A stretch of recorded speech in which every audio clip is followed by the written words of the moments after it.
The chains clanked like a beast stirring from sleep, and the screech of metal on asphalt hit me like a slap, yanking me out of my Sunday morning fog. I was on my porch, still in flannel pajama pants and an old Homeland security hoodie, sipping a dark roast that tasted like it could wake the dead. Then, out of nowhere, my black F-350 reinforced bumpers, federal plates. The works was halfway up a tow truck's ramp, its tires groaning in protest. Standing in front of it, like she was commanding a SWAT team, was Linda. Leopard print leggings, a bedazzled neighborhood patrol vest, clipboard gripped like a grenade launcher, and a Bluetooth earpiece she probably thought made her look like a CIA operative. She jabbed a finger at the tow driver, barking orders like she just aced basic training. I knew two things right then. My truck wasn't going anywhere, and Linda was about to meet someone who used to hunt real threats for a levying.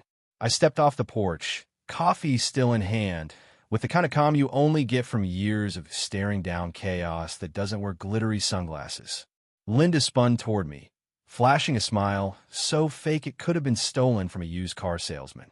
Her spray tan line was VY Cybele, and she adjusted her vest like it was a badge of honor. "You're in violation of Section 12, Paragraph B of the Community Guidelines," she declared, her voice dripping with authority she didn't have. I glanced at my truck, then at her clipboard, then at the tow driver, who looked like he'd rather be anywhere else. "What guidelines?" I asked, raising an eyebrow. She snorted like I just admitted to never hearing of Wi-Fi. "This is a governed neighborhood, sir. Your truck's parked in a way that disrupts community aesthetics." Aesthetics? My truck, all black steel and quiet menace, sat on my own driveway. "What is this? North Korea?" I shot back. "You banning trucks before bagels now." She didn't laugh. Instead, she waved a walkie-talkie like she was calling a drone strike. "Non-compliance means relocation at your expense," she snapped. "It's intimidating. We've had complaints." I looked around. It was 9 a.m. on a Sunday. The only thing awake was a squirrel. Then I noticed her walkie-talkie wasn't even on the screen, was blank, pure prop. I stepped closer, flipping open my wallet just long enough for my old badge to catch the light. "When someone tries to tow a federally plated vehicle," I said slowly, "that's not just a bad day. That's a federal offense." Her clipboard dipped an inch, and her eyes twitched. She held her ground, though, like a raccoon guarding a dumpster. "I'll verify your status with the oversight board," she stammered, voice cracking. "You're not in the compliance registry." "Registry?" I almost laughed. "Ma'am, there's no HOA here. It was voted out 10 years ago. I checked before I bought this place." That stopped her cold. The tow driver, sweating now, mumbled, "Should I drop it?" "Yeah," I said, not breaking eye contact with Linda, "and ask her who authorized this." He handed me a paper with Neighborhood Standards Council printed in Comic Sans, signed Linda T., enforcement officer.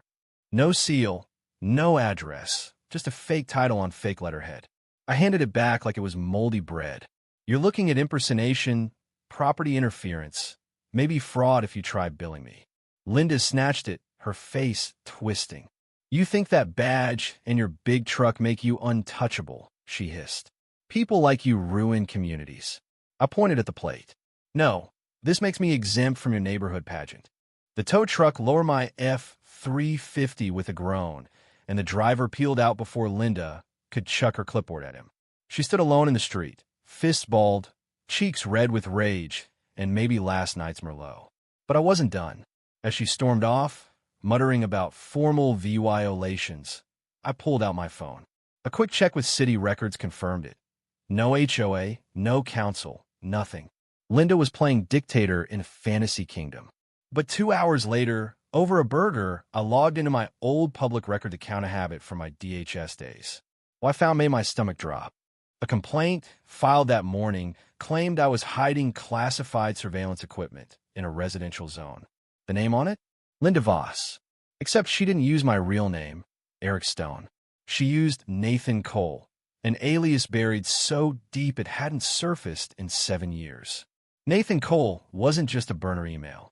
He was tied to a covert op in Arizona, a malicious sting that never hit the news.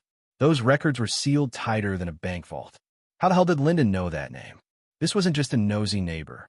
This was something else, something that shouldn't be possible for someone who thought her Ring doorbell was Skynet. I didn't go back to the porch. I paced my Lee Vying room, the quiet suburban life I'd built now feeling like a stage set. I dug out an aluminum case from my closet, labeled Post-Clearance Emergency. Inside, old credentials, a burner laptop, and a satellite dongle they stopped making in 2019. I booted it up, bypassing my home Wi-Fi. If someone was digging into my past, I wasn't Leah Vying a trail through at Vati. Linda's records were a mess. 12 years in the neighborhood. No spouse, a couple of restraining orders, and an expired realtor license. But then I found it. 3 years ago, she filed for a neighborhood standards council, listing herself as the sole officer. No board, no votes, just her. The county let it slide because it wasn't technically an HOA, just a private SARE VYC organization. Shady but legal. Then came a gut punch. A scanned DHS file from 2005, buried in liaison records, had her name. It was tied to Operation Community Watch, a post-9/11 program that turned busybodies into amateur spies for extremist active VY. It got axed after lawsuits and a few too many taser joggers. Linda, apparently, never let it go. She'd been trained just enough to think she was James Bond, but left with no oversight and a chip on her shoulder. I called an old contact, Malik, now doing IT audits for DHS. I gave him the alias, the case number, and waited. When he called back, his voice was tight. That alias is buried 6 levels deep. Nobody gets that without clearance. You stirred something, Eric. Tread light. That's when I noticed the duct tape on my mailbox, a clean-cut strip, hiding an RFID tracker, the kind used for fleet management or tracking deer. Someone was marking me. I didn't tell Malik. Instead, I showed up at a neighborhood potluck. Linda wasn't in VY TED 2. Anyone else deal with Linda playing cop? I asked casually. The stories poured out. She'd ticketed a UPS guy, screamed at a kid for playing drums, even tried to ban Christmas lights for aesthetic neutrality. An old lady, Martha, dropped a bombshell. Linda once bragged about still working for the government, in her own way, with a box in her garage labeled Directive Archive. I didn't break into her garage, not that guy, but I left bait. A cheap cooler at the end of my driveway, labeled Do Not Touch, Transport Only. By morning, it was flipped, the paper inside gone. Linda's trail cam across the street had shifted for a better angle. She was watching. Then a sheriff's deputy, barely old enough to shave, showed up with a noise complaint filed by the Neighborhood Integrity Forum, another of Linda's fake groups. The details included times I'd been on the phone with Malik and what was in my mail. She wasn't just paranoid. She was building a file. Then I saw the drone.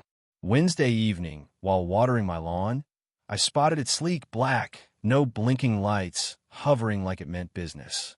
Not Linda's clunky toy with neighborhood eyes stickers. This was pro-grade.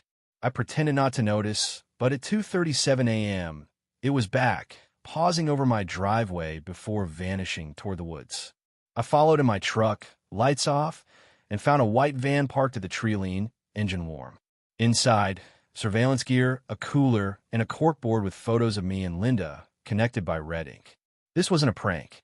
This was a dossier. I snapped pics, logged the plates, and sent them to Malik. His reply was grim.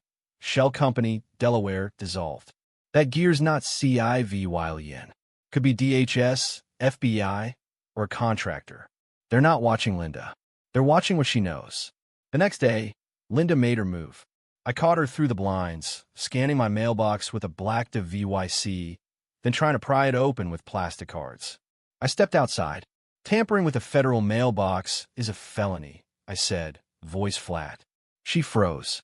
I was checking for irregular frequencies, she stammered. It's transmitting. It's not transmitting, I said, stepping closer. It's VYing, because you or your pals tagged it. That's your first mistake. The second was thinking I wouldn't see you. She hissed, you're not normal. Your trash cans are off by 2 feet. You skip meetings. You're an operative. I wanted to laugh, but her words chilled me. Someone out there might believe her, and they didn't wear bedazzled vests. They drove vans and flew drones. By Thursday, I had a name, Lucent Global Systems, a contractor tied to the drone. They weren't amateurs. I crossed paths with them in 2014, cleaning up messes nobody talked about. That afternoon, a black SUV parked across the street, tinted windows, no plates. A guy in a gray suit leaned out. "Mr. Stone, got a minute?" I leaned on the window, but didn't get in. "Lucent?" I asked. He smirked. "You've done your homework. We're here. Unofficially. Linda's got old files junk mostly, but one has your alias and others. We don't know how she got it. Why not ask her?" I said. "Tried," he replied. "She called us deep state and filed a harassment claim." I almost grinned. "She's immune to reason." He didn't laugh. "Step back, Eric. Let's handle it. If you push, we can't guarantee safety for everyone." The everyone hung heavy. The SUV drove off, and I stood there, the spring air sharp, knowing I'd heard that line before in places where back off meant brace for impact. I filed a county complaint about Linda's mailbox, stunt not for justice, for bait. She showed up the next morning, shaking, clutching a manila envelope. "They're watching me because of you," she spat. "Two men in suits in my house, asking about my files, Eric." She shoved the envelope at me. Inside were screenshots of ancient federal servers, pre-2010, with my alias in a routing log. "I never stopped," she whispered. "After Community Watch ended, I kept pulling data. The infiltrators are here, and I have proof." She was unhinged, but the files were real. Someone wanted them gone. I asked, "Did anyone help you?" Her pause was too long. "No, Shelit." She wasn't alone. I uploaded the files to a secure drive and sent them to Malik. Is this what they're scared of? At 3:12 a.m., the drone returned. It didn't hover. It landed in my backyard. I sat on my porch, coffee cold, badge in my pocket, lights off. Whatever game this was, it was on now.